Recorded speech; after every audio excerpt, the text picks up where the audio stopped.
প্রিয় শিক্ষার্থী বন্ধুরা এবং সকল ভিউয়ার্সদের স্বাগত। আশা করি তোমরা সকলে ভালো আছো। তোমরা ভালো আছো এই প্রত্যাশা রেখে শুরু করছি তোমাদের জন্য একটি সুন্দর রচনার ভিডিও। প্রতিদিনের মতো আজও তোমাদের জন্য একটি রচনা নিয়ে এসেছি। এই রচনাটিও কিন্তু তোমাদের এক্সামে আসে, খুবই কমন একটি রচনা। অবশ্যই তোমরা স্কিপ না করে সম্পূর্ণ দেখবে ভিডিওটি। সম্পূর্ণ ভিডিওটি দেখে তোমরা তোমাদের মতামত জানিও। ভালো লাগলে অবশ্যই লাইক কমেন্ট শেয়ার করো। চ্যানেলটি সাবস্ক্রাইব করে এমবি পাঠশালার সঙ্গে থেকো। আজ তোমরা দেখবে বাংলা রচনা স্বদেশ প্রেম। স্বদেশ প্রেম এই রচনাটি কিন্তু বড়দের জন্য তৈরি করা আছে, প্লেলিস্টে গেলে তোমরা পাবে। আজকের রচনাটি ক্লাস 5 এবং 6-এ যারা পড়ছো তাদের জন্য উপযুক্ত। তোমরা বিভিন্ন বিষয়ের উপরে আরও রচনা পেতে চাইলে ভিডিও ডেসক্রিপশন দেখবে, সেখানে রচনার প্লেলিস্ট লিঙ্ক থাকবে। আজ দেখবে বাংলা রচনা স্বদেশ প্রেম। ভূমিকা: স্বদেশ প্রেম বা দেশাত্মবোধ হলো একজন মানুষের নিজ দেশের প্রতি গভীর ভালোবাসা ও মমত্ববোধ। এটি মানুষের মনে স্বাভাবিকভাবে জন্ম নেওয়া একটি মহৎ অনুভূতি। স্বদেশের মাটি, প্রকৃতি, সংস্কৃতি ও মানুষের প্রতি টানই হলো স্বদেশ প্রেমের মূল ভিত্তি। ভূমিকাটা দেখলাম আমরা, এবার দেখব স্বদেশ প্রেমের গুরুত্ব সম্পর্কে একটি পয়েন্ট।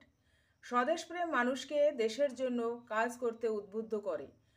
স্বাধীনতা যুদ্ধে বাঙালিরা যে অসীম সাহস ও আত্মত্যাগ দেখিয়েছিল তা ছিল স্বদেশ প্রেমেরই বহিঃপ্রকাশ। দেশের উন্নতি ও সমৃদ্ধির জন্য কাজ করাই হলো প্রকৃত দেশপ্রেমের প্রকাশ। ছাত্ররা ভালোভাবে পড়াশোনা করে, কৃষকরা বেশি ফসল ফলায়, ডাক্তাররা জনসেবা করে, পুলিশ দেশের আইন শৃঙ্খলা রক্ষা করে, সেনাবাহিনীরা দেশের জন্য প্রাণ দেয় দেশপ্রেমেই উদ্বুদ্ধ হয়ে। দেশের চারিদিকে সীমারেখায় জওয়ানরা অতন্ত্র প্রহরীর মতো জেগে দেশকে সুরক্ষা দিয়ে চলেছে কেবল দেশপ্রেমের জন্যই।